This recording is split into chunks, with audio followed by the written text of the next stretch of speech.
तुलनात्मक अध्ययन की सीरीज में आज हम पेज पढ़ने वाले हैं 7वां और 8वां। तो आइए स्टार्ट करते हैं। 7वां 8वें पेज में सबसे पहले ऋतुकाल के बारे में लिखा है। ऋतुकाल के बारे में तुलनात्मक अध्ययन देखते हैं।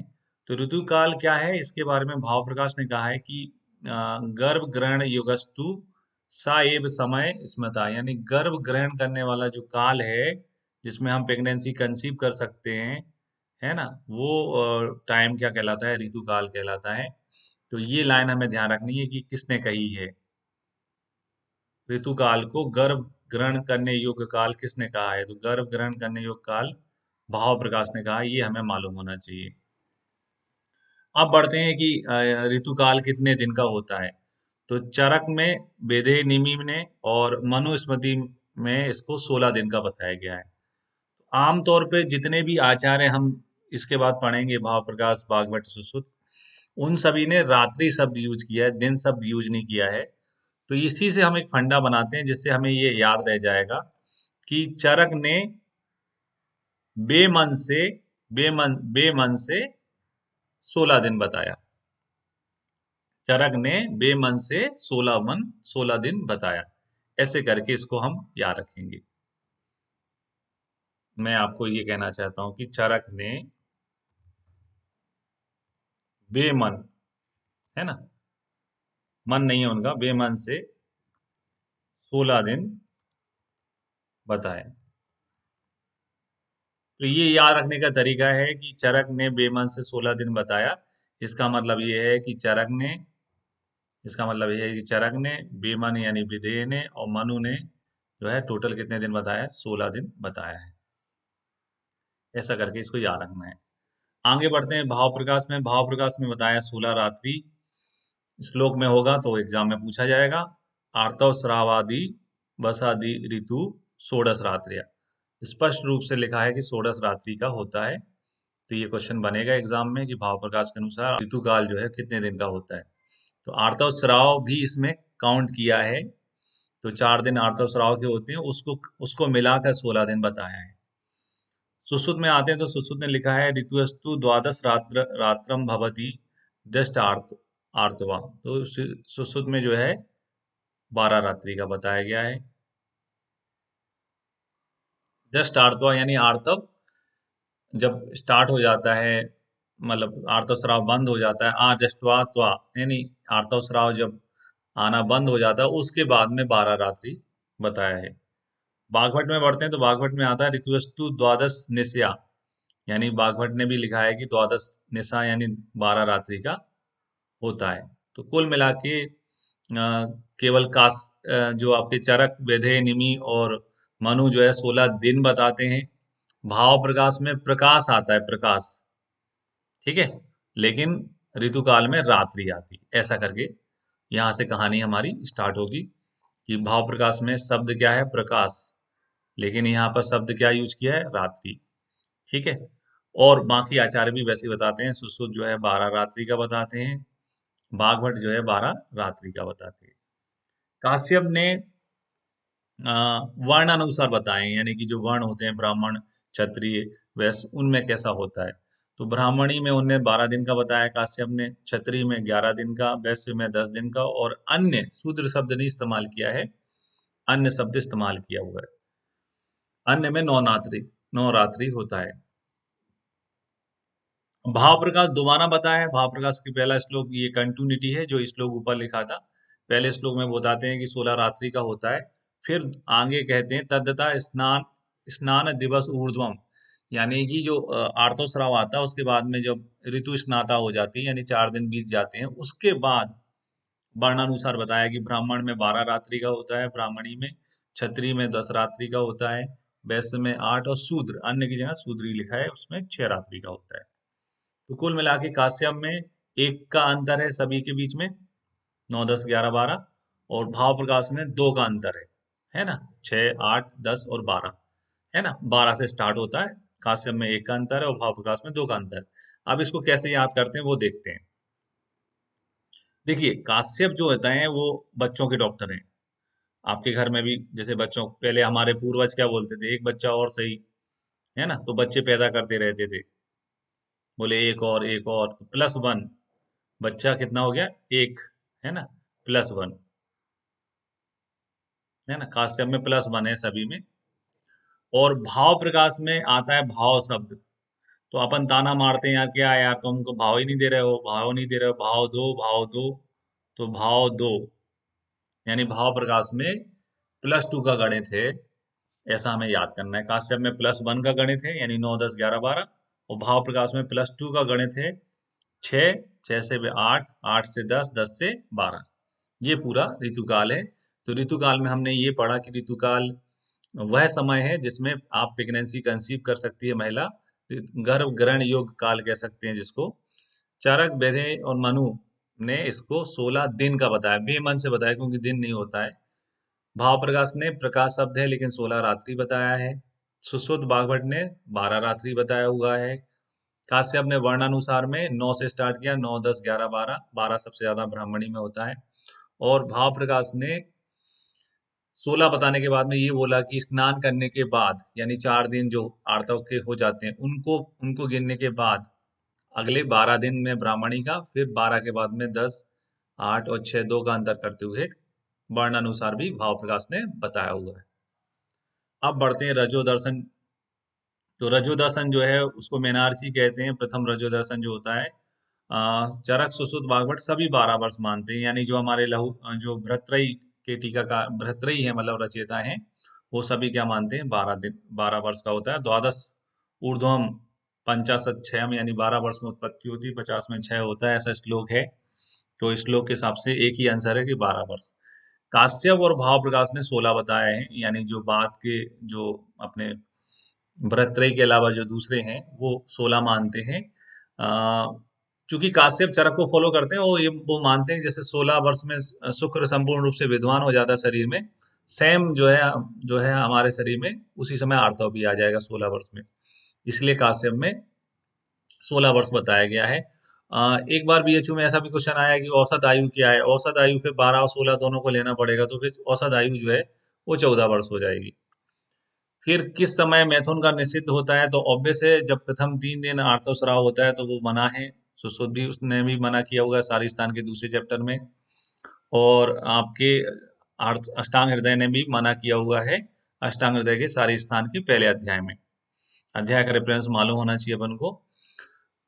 सुश्रुत प्रथम 3 दिन के अलावा 13वीं रात्रि भी मना करते हैं। 13 जो है अनलकी फिगर होता है, तो 13, है ना, 13 को मना किया हुआ है। अष्टांग ने 13 को भी मना किया, उसके अलावा 11 को भी मना किया है, एकादशी जिसको कहते हैं अपन। तो अष्टांग के हिसाब से ये वो एक इम्पोर्टेंट है कि उनने 11वीं रात्रि को भी मना किया, अष्टांग हृदय ने, वाग्भट कह सकते हैं एक शब्द में, उनने 11वीं रात्रि भी मना किया हुआ है। अब बढ़ते हैं कंपैरिजन में शरीर रचना की। तो शरीर रचना में सबसे पहले आता है अस्थि। अस्थियों का वर्णन सुश्रुत स्था के अध्याय 5 में दिया गया है। चरक सुश्रुत जो अस्थि की गणना करते हैं वो शिशु या भ्रूण शरीर की है उन्होंने। वो आधुनिक में जो गणना है वो मान सकते हैं कि उन्हें एक बड़े बड़े जो वैक्स व्यक्ति था उसकी की है, इसलिए थोड़ा सा डिफरेंस आता है। तो चरक में अस्थियों की संख्या जो है, चरक और काश्यप में 360 ही है, सुश्रुत में 300 है, वाग्भट में जो है 360 बताई है, और आधुनिक में है 206। ठीक है, एग्जाम में ये सभी आते हैं तो इनको याद करते हैं, देखते हैं कैसे याद कर सकते हैं हम। तो सबसे पहले आधुनिक को ही समझते हैं। आधुनिक में 206 हमारे शरीर में हड्डियां होती हैं, बोले ले तो 206 हड्डी होती हैं। तोड़ते समय सोचते हैं क्या ऐसा, मुन्ना भाई का डायलॉग है। शाखा में 120 होती हैं, ऑब्वियस है, चलो ठीक है, शाखा में 120 हो गई। मध्य शरीर में होती हैं 50, मध्य शरीर में 50, और सिरोग्रीवा में होती हैं 36। तो सबसे पहले हम आधुनिक का याद करते हैं कि आधुनिक ये कहता है कि शाखाओं में 120 होती है, यानी हाथ पैर में 120 होती हैं। मध्य शरीर में जो है बीच का फिगर है, अच्छा फिगर है 50, तो याद हो जाएगा बीच का। ना तो 100 है ना, है ना 0 है, बीच का है 50। और सिरोग्रीवा जो है 36। सिर की बात होती है तो अपन 36 का आंकड़ा रख लेते हैं, किसी की बात सुनते नहीं है। सिरोग्रीवा में 36। अब बढ़ते हैं चरक। चरक ने 360 बताई है, तो उन्हें शाखा में कितनी बताई है, 128 बताई है, यानी +8। चरक में हर चीज 8 बताई गई है, प्रायोगिक, धूमपान के काल, अष्टविधाहार विशेषायतन, 8 प्रकार के प्रश्न, 8 मांगलिक वस्तुएं, स्मृति के कारण 8 बताएं, प्रत्यक्ष में बाधक कारण 8 बताएं। तो चरक से 8 फिगर छूटता ही नहीं है, तो शाखा में उनने 8 प्लस कर दिया है, 128 बताए हैं। ठीक है। मध्य शरीर में बताए हैं 140, और शिरोग्रीवा में जो है वो 92। तो ये जो फिगर था 36 का 3 गुना, मतलब ट्रिपल फिगर में चले जा रहे हैं, 3 से 9 में पहुंच गए 92। यानी तीन को 2 बार प्लस किया हमने, 3 को 2 बार प्लस किया, यानी 3 से 6 हुआ, 6 से 9 हुआ, 2 बार प्लस किया तो 92। जो तीन को हमने 2 बार प्लस करते गए, 30 को 2 बार प्लस करते गए, 3 को 2 बार प्लस करते गए, ऐसा करके याद रखना है हमको। तो 3 को 2 बार प्लस करते गए तो 3 से 6 हुआ, 6 से 9 हुआ, और 92 है। ठीक है। 92 को और 128 को जोड़ के अगर 360 में से घटा देंगे तो मध्य शरीर में ऑब्वियस से कितने निकल के आ जाएंगे, 140। ऐसा करके याद कर सकते हैं।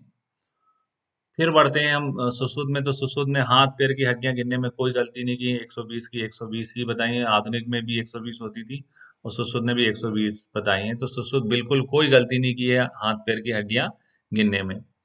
सिरोगीबा की बारी आई तो यहाँ पर सिर जो है 2 बार नहीं, मतलब एक ही बार घूमा, मतलब ये जो 36 का फिगर है ये जो है उल्टा हो गया है ना। जो 36 का फिगर है ये वाला जो फिगर है यहाँ पर, ये फिगर क्या हो गया, अपोजिट हो गया, मतलब घूम गया, मतलब अपोजिट हो गया, मतलब क्या हो गया, 36 यहाँ 63 हो गया।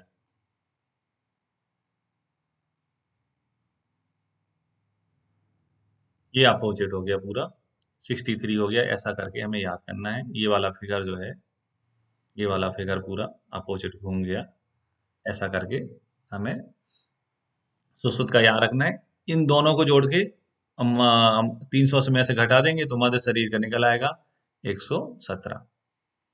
अब आते हैं भागवत। भागवत चूंकि नकल करने वाले हैं, भागवत कोई मौलिक ग्रंथ नहीं है, बहुत सारी चीजें उसमें दूसरे की लिखी गई हैं। तो जो नकल करने वाला होता है उसको खुद याद नहीं रहता कि उसने क्या बताया है, इसलिए भूल ना जाए, इसलिए उनने एक कॉमन जो है राउंड फिगर लिया है। जैसे 140 तो 14 कह सकते हैं, 140 का 14 याद कर लेते हैं।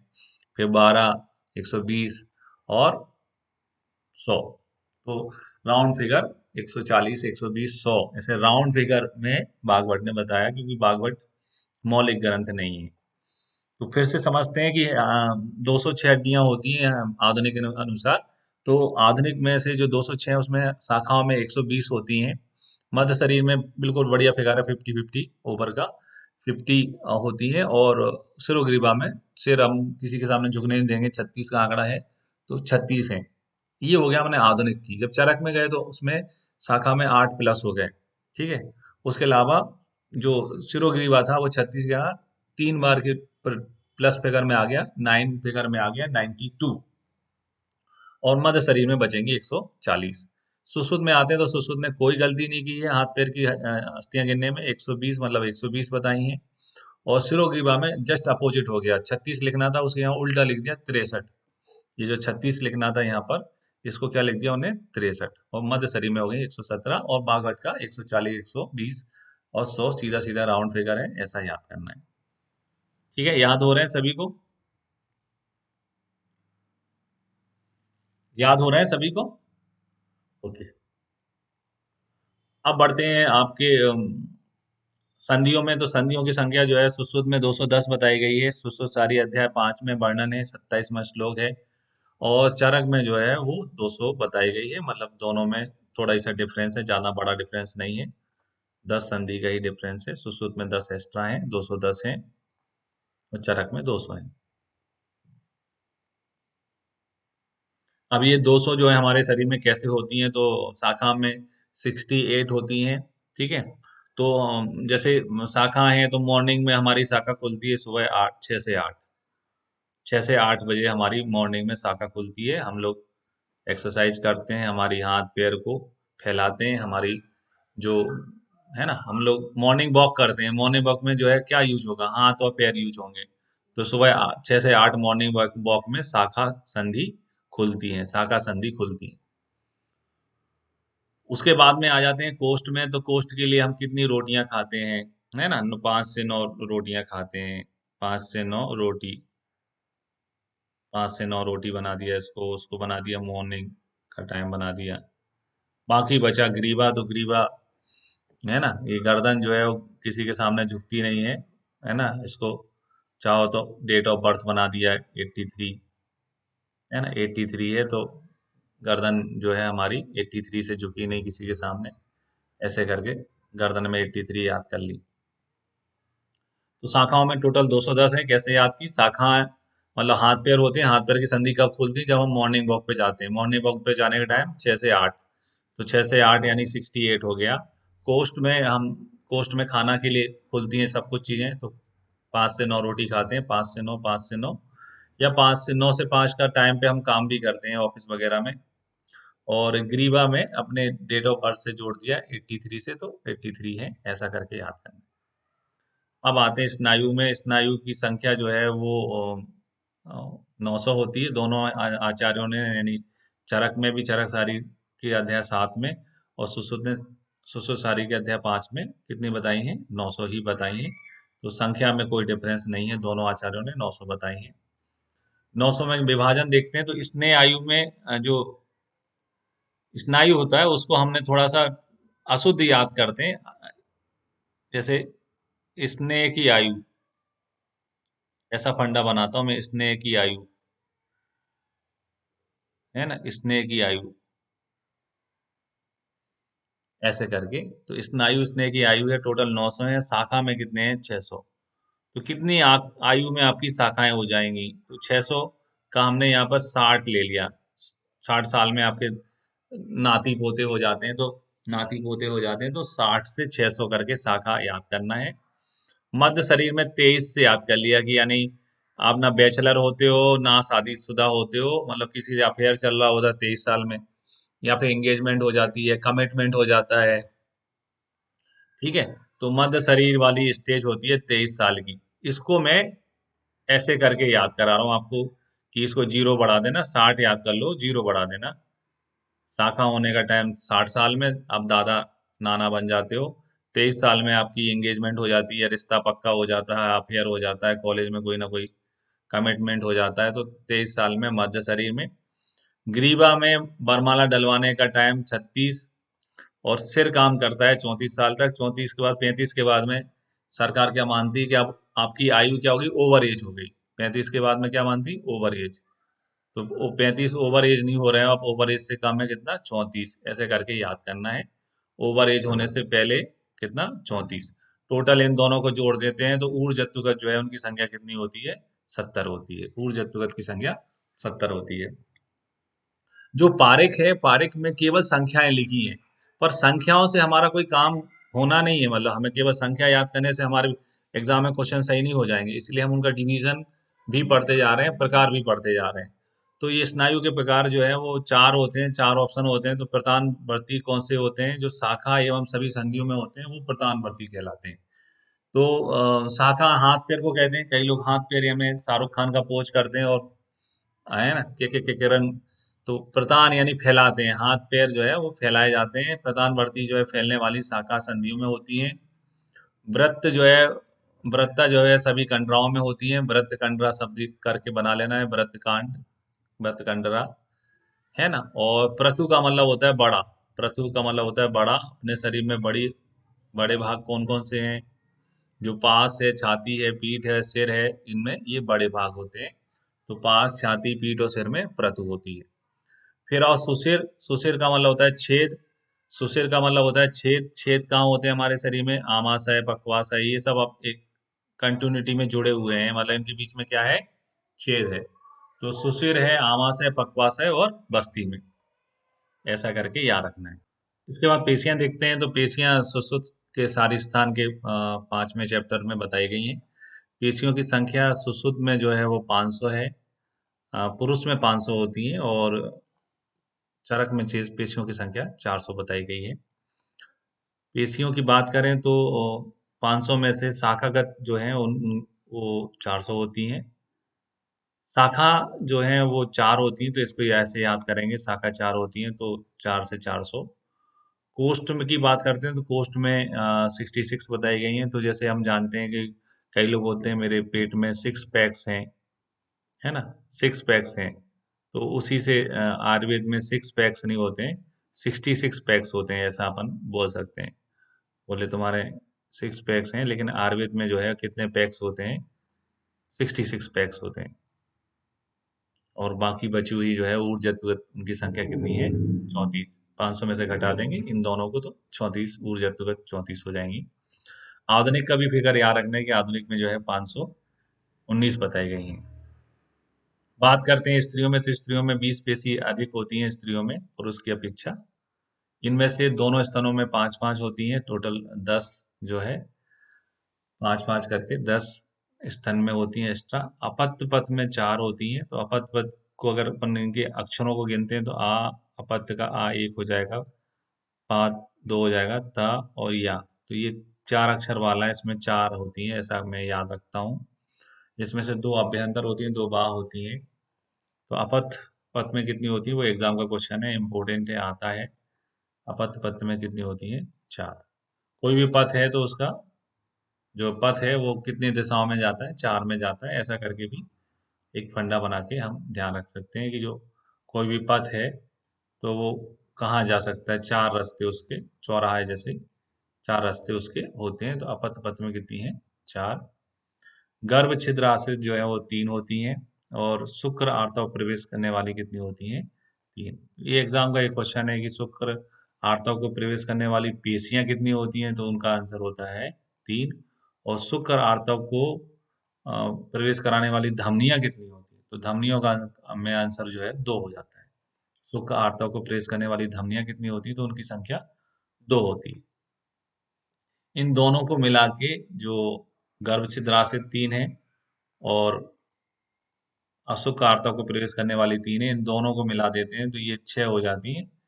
और ये 6 जो है हमारी क्या कहलाती है, अंता गर्भशल्या, यानी को अंता गर्भशल्या कहते हैं। गर्भपात और गर्भ स्राव में, तो गर्भपात और गर्भ स्राव के बारे में चरक और भोज कहते हैं कि गर्भ स्राव जो है 3 महीने तक कहलाता है, और गर्भपात जो है वो 4 महीने या उसके बाद का टाइम जो है गर्भपात कहलाता है। स्राव का मतलब होता है बहना, तो उससे पहले सेमी सॉलिड कंडीशन में होता है, तो इसलिए चरक 3 महीने तक मानते हैं।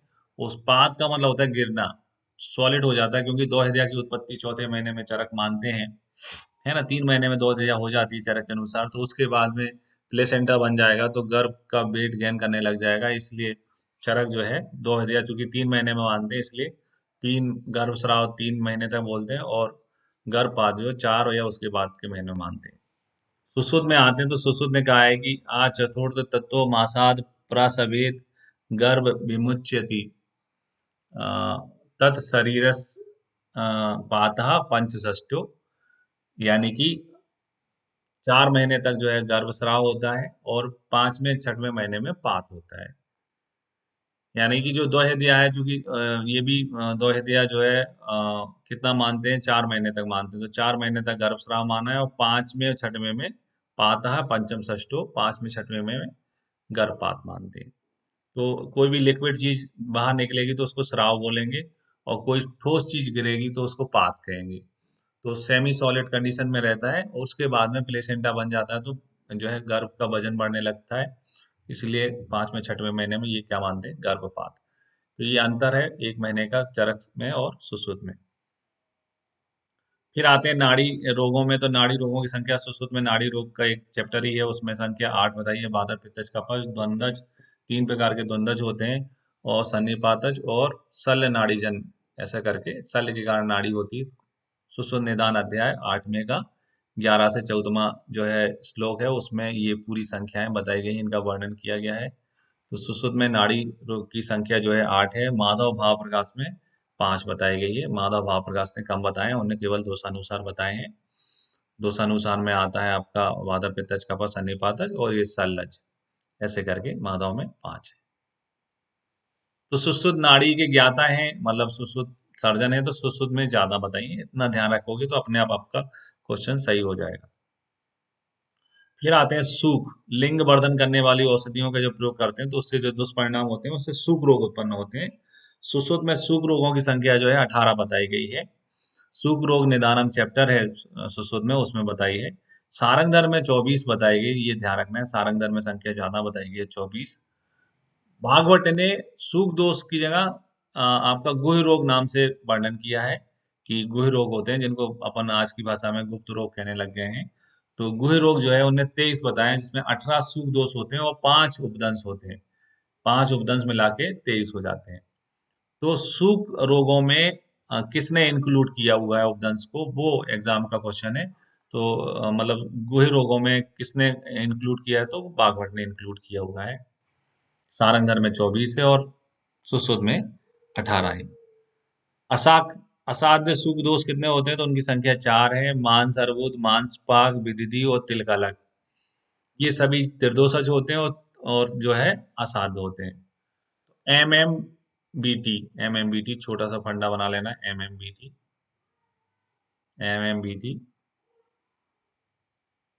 बी टी जो है वो असाध्य होते हैं, त्रिदोषज होते हैं।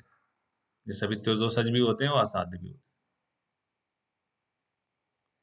फिर आते हैं क्षुद्र रोगों में, तो क्षुद्र रोगों में चरक में तो वर्णन ही है क्षुद्र रोगों का। चरक तो बड़े काय चिकित्सा वाले हैं, छोटे मोटे रोग नहीं बताते। चरक में क्षुद्र रोगों का वर्णन नहीं है। सुश्रुत में 44 है। माधव ने मिस्टेक से एक कम बता दी, माधव ने मिस्टेक से कम बता दिया, माधव ने मिस्टेक से एक कम बताई है, माधव ने मिस्टेक से एक कम बताई है। ऐसा करके बार बार बोलना है तो आपको एग्जाम में याद आ जाएगा। माधव ने मिस्टेक से एक कम बताई है, 43 बताया माधव ने। बागवट में जो है क्षुद्र रोगों का, बागवट को वैसे ही छोटा बोलते हैं, जो छोटा छोटा ये छोटे बागवट तो 36 का आंकड़ा हो गया उनका क्षुद्र रोगों से, कि मैं भी छोटा हूँ और ये रोग भी छोटे हो गए। तो बागवट में 36 का आंकड़ा हो गया, 36 बताए हैं। सारंगधर में पूर्व खंड में 60 बताए हैं। सारंगधर में 60 कैसे हो गए जबकि 44 होते थे, उसके पीछे रीजन है कि उनने 4 प्रकार के तो व्यंग बताए हैं, 8 प्रकार के विस्फोट बताए हैं और 14 प्रकार की मसूरिका बताई है। बहुत इंपॉर्टेंट, 14 प्रकार की मसूरिका बताई हैं, जिसमें 7 दोषज होती हैं, 7 धातुज होती हैं। मतलब 7 प्रकार धातु के हिसाब से होते हैं, 7 प्रकार जो है दोष के अनुसार होते हैं मसूरिका के। तो मसूरिका के 14 भेद किसने बताए, वो अपने आप में बड़ा क्वेश्चन है कि वो सारंगधर ने बताए हैं। फिर एक क्वेश्चन बनता है, निम्नलिखित में से कौन सा एक रोग है जिसके धातुज भेद होते हैं। तो दो तो आप सभी को मालूम है, ज्वर और कुष्ठ, है ना, और मसूरिका। ज्वर, कुष्ठ और मसूरिका जो है इनके धातुज भेद होते हैं, ये हमें मालूम होना चाहिए।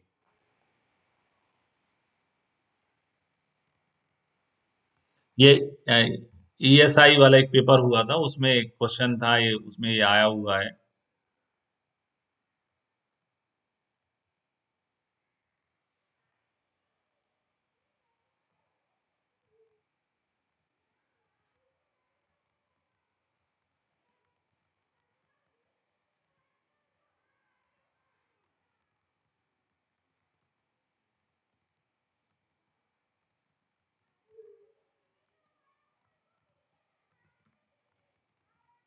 ये आपको याद रखना है, ये बहुत ज्यादा इम्पोर्टेंट है।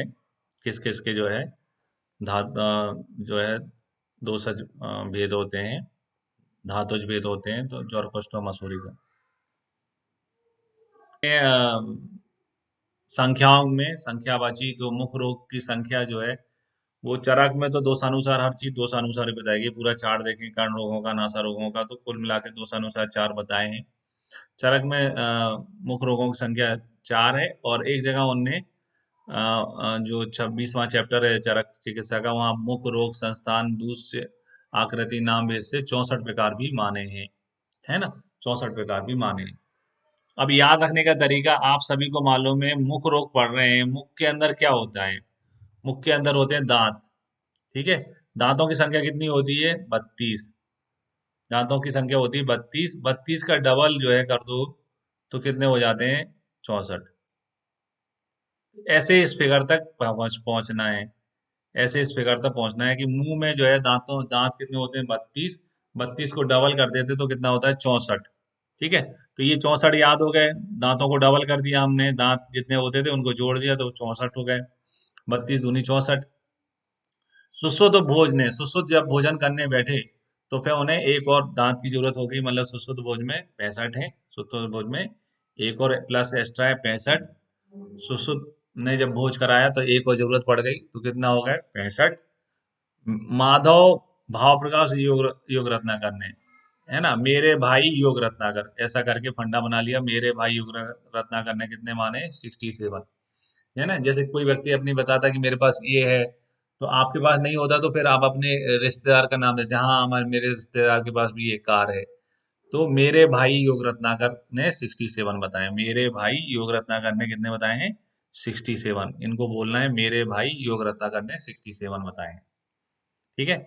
सारंग दर में 74 है, मतलब चरक से 10 ज्यादा है।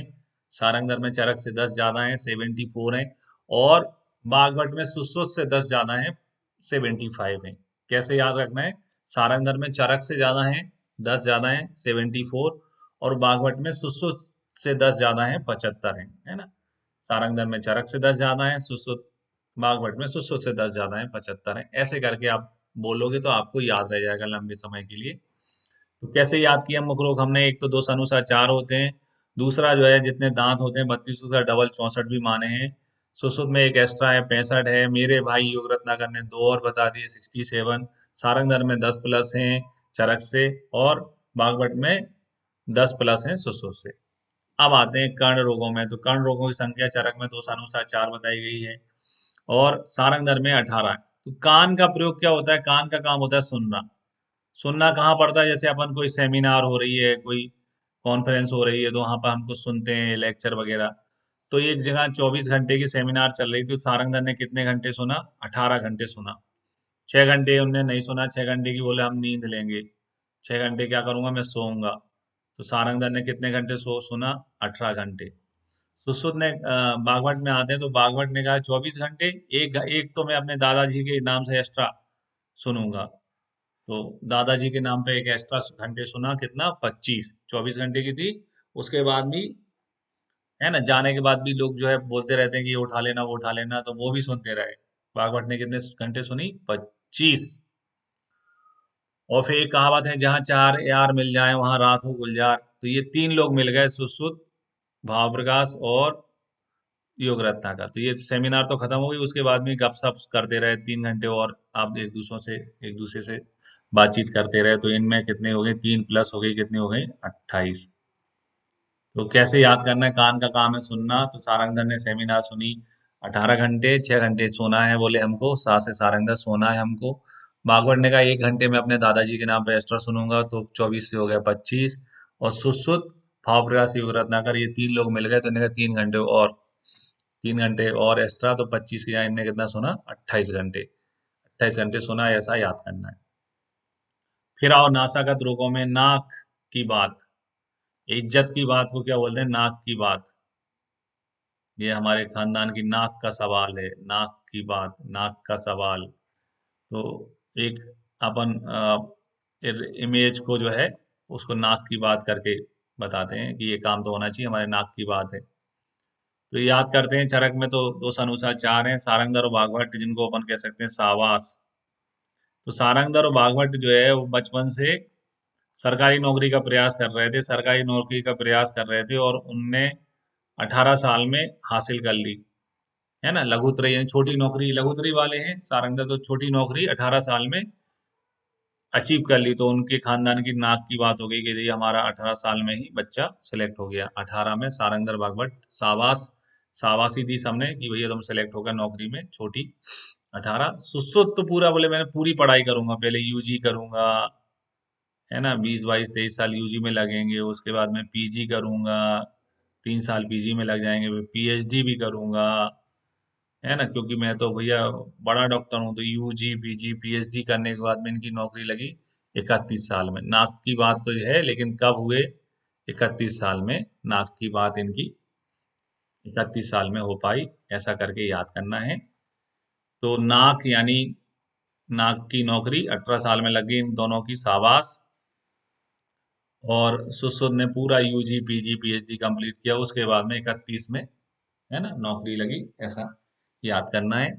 और यहाँ पर क्या, सुश्रुत में जो रक्तपित्त होता है उसके चार भेद बता देते हैं भाव प्रकाश और योग रत्नाकर, इसलिए 34 हो जाते हैं। यहाँ पर मैं फंडा नहीं बोलूंगा, यहाँ कंसेप्ट बोलूंगा कि जो रक्त पित्त है उसके टाइप बता देते हैं ये चार, तो इसलिए 34 हो जाते हैं। टाइप्स बताएं इसलिए 34 हो जाते हैं। फिर और नेत्र रोगों में चरक ने दोषानुसार चार, एक जगह कराल के संवर्त में 96 भी बताए हैं। सुश्रुत में होते हैं 76, सुश्रुत योगरत्नाकर में, सुश्रुत योगरत्नाकर ने 76 बताए, सभी जानते हैं। माधव भाव प्रकाश ने बताया 78। तो एक व्यक्ति ने दो ज्यादा बताया, तब उन्हें क्यों दो ज्यादा क्यों बताए, तो सुश्रुत ने कहा मेरा भाई है, मान लो चलो कोई बात नहीं, मेरा मेरा मेरा भाई है ना, थोड़ा बहुत गलती हो जाती तो बन गया अरे अपना भाई है माफ कर दो भाई। अपन मेरे भाई ने कितने बता दिए, दो एक्स्ट्रा बता दिए, 78। सारंगधर और बागभट्ट से पूछा तो उन्होंने कहा 94 होते हैं, तो मास्टर साहब ने कहा शाबाश, मतलब जो चीज 76 होती है वो तुम 94 बता रहे हो, तुम कहाँ से पढ़ के आ गए हो इतना ज्यादा, शाबाश। शाबाशी दी इनको, शाबाश बोला, है ना। पूछने वाले ने कहा वाह 76 होते हैं और तुम 94 बता रहे हो, वाह शाबाश। तो शाबाश यानी सारंगधर बागभट्ट में कितने हैं, 94 है, ऐसा करके हमें याद करना है। सारंगधर में और बागभट्ट में 94 है। फिर और नेत्र में मंडल जो है वो सुश्रुत ने 5 बताए हैं, बागभट्ट ने माने हैं 4। नेत्र में मंडल जो है सुश्रुत में 5 हैं, बागभट्ट ने 4 माने हैं। हृदय रोग जो है वो चरक में वाता पित्तज कफा सन्निपातज किरमिच, जो अष्टोध्याय है उसमें हृदय रोग जो है 5 बताए हैं चरक ने। सुश्रुत ने सन्निपातज हृदय रोग नहीं माना है, 4 बताए हैं, है ना। हृदय रोग एक कम बताते हैं, सन्निपातज नहीं बताते। पारिक में सिरो रोग नहीं दिए हैं, लेकिन चूंकि अपन यहाँ पर कर्ण रोग, नेत्र रोग, सब नासा रोग सभी पढ़े, तो इसी क्रम में यहाँ पर सिरो रोग भी पढ़ लेते हैं। तो सिरो रोग की संख्या जो है वो 5 है, दोषानुसार एक और बढ़ गया, क्रमिच और हो गया, तो चरक में जो है 5 हो गई है। अष्टांग संग्रह में 9 प्रकार के बताए गए हैं, अष्टांग हृदय में 10 हैं। अष्टांग हृदय में 10 कैसे हैं, उनने सिरो रोग 10 माने और सिर कपाल के रोग जो है 9 माने, तो अलग अलग है। टोटल 19 सही आंसर नहीं होगा, क्योंकि 19 नहीं आता श्लोक में। श्लोक में ये लिखा है कि सिरोगत रोग 10 होते हैं और सिर कपाल के रोग 9 होते हैं। तो आंसर सही जो है वो 10 होगा, अष्टांग हृदय में 10 है और सिर कपाल के रोग 9 हैं। सुश्रुत माधव में जो है 11 बताए गए हैं। अष्टांग हृदय कांड ने क्या किया है, उपशीर्षक शिरोग्रंथि शिरोविद्धि अर्बुद अरुंसिका दारुणक इंदुलुप्त खालिद पालित, ये 9 सिर कपाल के रोग माने। ठीक है, इसके अलावा 5 प्रकार के जो है सिरोअभिताप भी बताए हैं। सिराकांप सिरोअभिताप जो है भागवत ने बताया, 5 प्रकार के सिरोअभिताप भी बताए।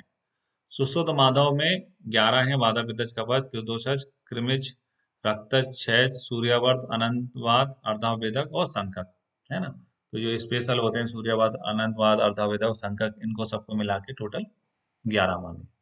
ये था बारिक का पेज नंबर 7 और 8।